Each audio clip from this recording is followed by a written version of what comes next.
Officers have been fired following the death of a man during a traffic stop. They are accused of violating policies, using excessive force, and failing to render aid. On January 7th, Tyre Nicols was taken into custody. His family says he was brutally beaten by officers during his arrest and died 3 days later.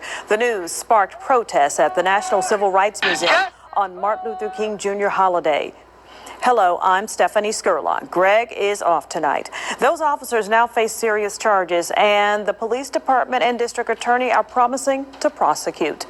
Tonight, Memphis Police Chief C.J. Davis released a statement saying the Memphis Police Department is committed to protecting and defending the rights of every citizen in our city. The egregious nature of this incident is not a reflection of the good work that our officers perform with integrity every day. District Attorney Steve Mulroy said that he is asking for patience during the investigation, saying, "I don't take situations like this lightly, and I believe firmly in transparency. I ask for your patience as we gather all necessary information so that we don't compromise the investigation or any possible future prosecution." Our WREG's Ashley Paul has been following this case since it broke, and she joins us live downtown with reaction from city and community leaders. Ashley, what are they saying? Yeah, Stephanie. Well, tonight we finally have some of those answers we've been waiting for almost 2 weeks. 5 Memphis police officers losing their jobs over violations in the case of Tyre Nicols. Tonight we spoke with friends and advocates, though, who say this is just the beginning. Excessive use of force, duty to intervene, duty to render aid. The violations are hard to hear for close family friends like Angelina Paxton, but she says this is a good first step to bring justice to Tyre Nicols.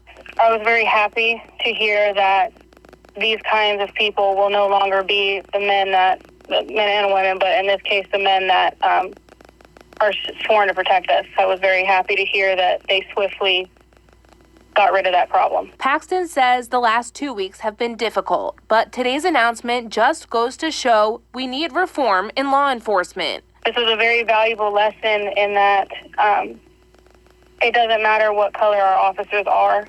There is a problem systematically. Josh Spickler with Just City, which focuses on accountability and advocacy within Memphis, agrees. He says it's critical the Memphis Police Department is transparent. He says so far that has not been the case. If I were accused of murdering someone, my face would have been on your television station a week ago. Everything that you could find out about me and my past would have been on your television station a week ago. These police officers have, until just now, tonight, not been identified. We've still not seen any video of this incident. We still don't know anything more than there was a confrontation, right? 2 confrontations. And while these are good first steps, they say they're just that, first steps. And they say these men need to be held accountable to the fullest extent of the law. And that I really hope that my friend's life ended for something amazing to begin. I hope this is the beginning of change, real change, not the change that they promise us for years and years, and it takes generations to come. No, I hope this brings reform specifically to the city of Memphis. Now, just to be clear, these are employment violations. Right now, no criminal charges have been filed. If they do come, they'll come from the Shelby County District Attorney once the Tennessee Bureau of Investigation wraps up their investigation. For now, reporting live downtown, I'm Ashley Paul, WREG News, Channel 3. All right, thank you, Ashley. WREG checked each officer's background and found no infractions against any of them until now. Officer Desmond Miles Jr. was hired in March of 2017.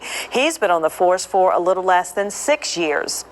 Officers Emmett Martin and Justin Smith both started in March of 2018, giving them just under 5 years in uniform.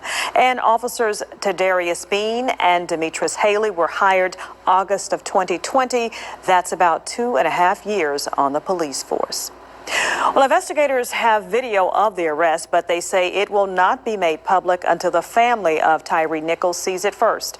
The family has hired civil rights attorney Ben Crump to represent them. Crump says he will hold a news conference Monday afternoon with the family here in Memphis, and we will be there to cover it. Crump released the statement tonight.